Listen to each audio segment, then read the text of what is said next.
An organization made up of local and international educators is providing local teachers with the tools to teach the story of Africatown.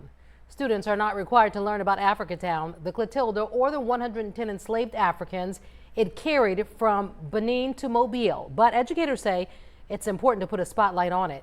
NBC 15's Kira's Harmon joins us now. Kira's, educators say this part of history is a suppressed narrative. Yeah, Kim, they also say they are already planning for their classes to go on field trips to the newly opened Africatown Heritage House.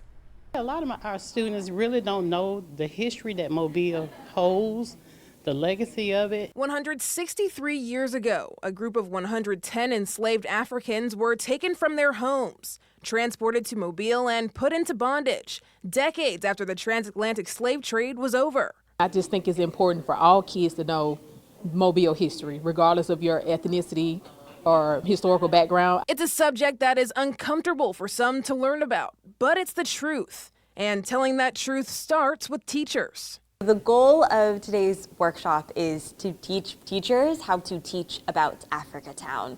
And for us, that's more than just making sure that teachers have all of the content, the primary sources, the names, the dates, the facts straight. That's also making sure that teachers are equipping their students with the tools to think critically. A workshop created for teachers by teachers. The story of Africatown and the Clotilda is not required for students to learn about. But Morrison says it's history that took place in students' own backyards. This is history that's part of who they are as a resident of Mobile, and whether you're a black student, a white student, a student that's a descendant of one of the Clotilda survivors or not, you have a role to play in keeping this history alive. K through 12 teachers are not only learning about how to teach this subject. They are involved in rich dialogue and conversations about this community and the descendants and their stories within this community.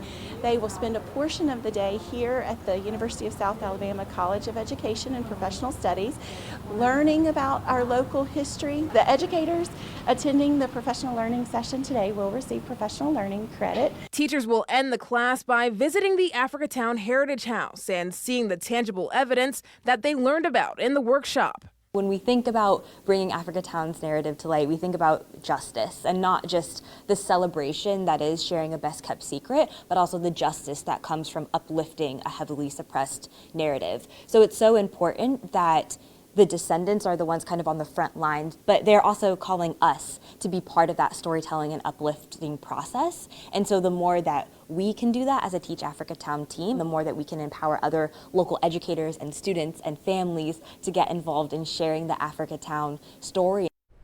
The Teach Africatown team is having another class geared towards K through 5 educators next Monday, and it's not too late to sign up. For more information, click the link under this story on our website, mynbc15.com.